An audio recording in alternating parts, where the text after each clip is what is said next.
Mahkamah Tinggi Kuala Lumpur sebentar tadi mendapati Datin Sri Rosmah Mansor bersalah terhadap ketiga-tiga pertuduhan yang dikenakan ke atasnya berhubung projek solar di Sarawak.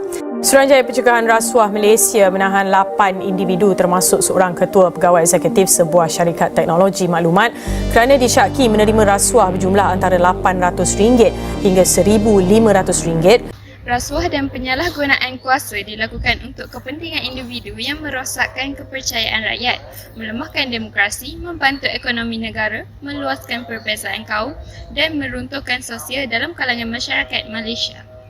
Telah disebut dalam setiap kitab tentang rasuah dan keburukan-keburukannya.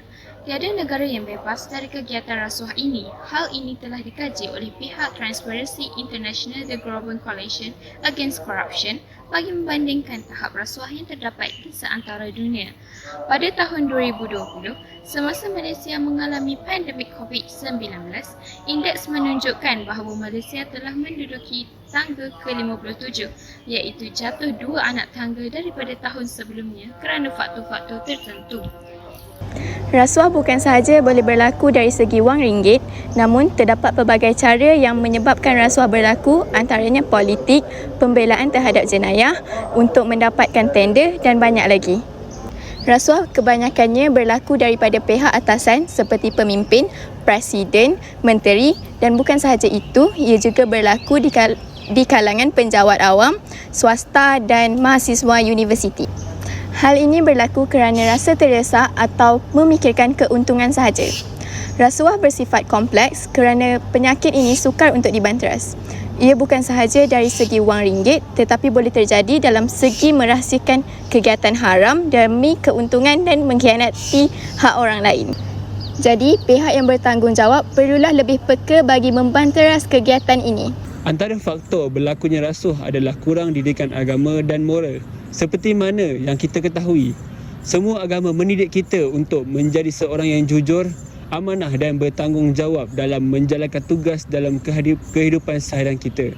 Sekiranya seseorang tidak mendapat didikan agama yang secukupnya, mereka akan mudah terpengaruh untuk mengambil rasuah sebagai sumber kewangan yang mudah untuk mereka dapati. Ibu bapa perlu memainkan peranan dalam mendidik anak-anak agar tidak mudah terjerumus dalam melakukan kegiatan rasuah yang tidak wajar ini. Selain itu, punca berlakunya rasuah yang lain ialah masalah ketulusan dalam sistem pentadbiran kerajaan di negara kita ini. Kegiatan rasuah berlaku secara meluas kerana ramai kaki tangan awam mengambil kesempatan daripada sistem kerajaan yang tidak begitu telus.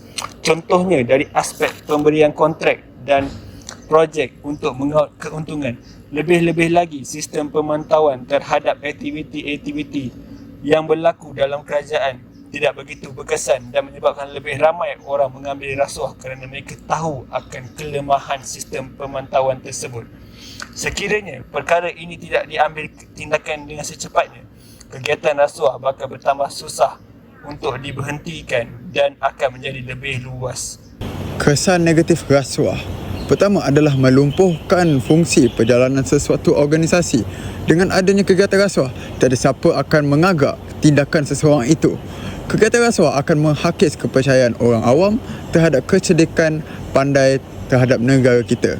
Yang kedua adalah pemerintahan menjadi lemah kerana setiap kali berlaku kegiatan rasuah ini, maka akan kehilangan hasil dan tercicir daripada tindakan-tindakan yang sepatutnya.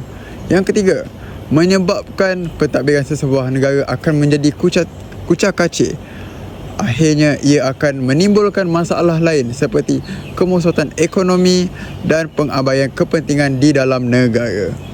Okey, langkah pertama untuk menghalang salah laku rasuah di negara ini adalah dengan memberikan pendidikan kepada masyarakat umum tentang amalan rasuah, melakukan kempen kesedaran masyarakat tentang bahaya dan impak negatif terhadap rasuah agar dapat membuka mata mereka, khususnya golongan muda. Walaupun mereka baru berumur setahun jagung, tapi mereka merupakan generasi yang akan mewarisi kepimpinan negara ini.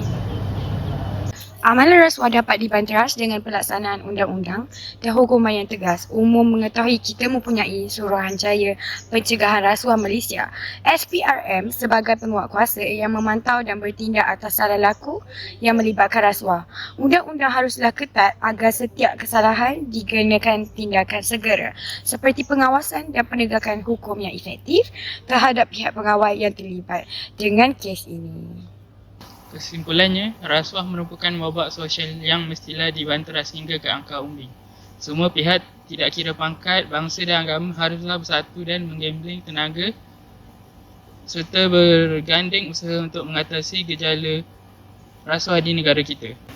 Jika setiap individu memainkan peranan dengan mengelakkan diri dari mengambil rasuah, pastilah masalah ini dapat ditangani kerana bab kata pepatah di mana ada kemahuan, di situ ada jalan. Maka tindakan saksama yang dikenakan atas pesalah rasuah tanpa mengira kedudukan dapat meningkatkan kepercayaan dan keyakinan rakyat. Lantas ekonomi negara kita dapat terus mengembang pesat menjadi negara kelas pertama di mata dunia.